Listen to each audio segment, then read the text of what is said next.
Doctor صاحب کو جامعہ آنے سے سیکیورٹی کا مسئلہ تھا، تو جب D G I S P R آ رہا تھا تب کوئی مسئلہ نہیں تھا.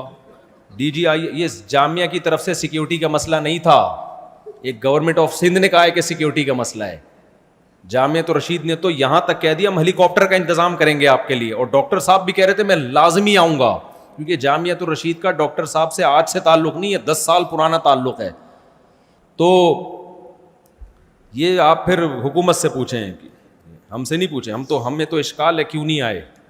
باب اب گورنمنٹ پہ زیادہ دباؤ بھی نہیں ڈالا جا سکتا، کچھ چیزیں گورنمنٹ کی نالج میں ہوتی ہیں وہ عام لوگوں کی نالج میں نہیں ہوتی. تو اب گورنمنٹ زیادہ بہتر جانتی ہے کہ دباؤ تھا یا نہیں تھا، یا ان کو کوئی ویسے ہی مسئلہ تھا گورنمنٹ کو. اب اس کے بارے میں کوئی یقینی رائے نہیں دے سکتا، لیکن پنجاب گورنمنٹ دے سکتا.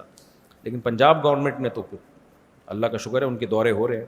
ان کا تو سب سے پہلا دورہ تھا ہی جامعۃ الرشید. اور میں جو یہاں آیا نا ایئرپورٹ سے سیدھا جامعہ آنے کا مقصد یہ تھا ڈاکٹر صاحب کو ریسیو کرنے کے لیے، ویلکم کرنے کے لیے.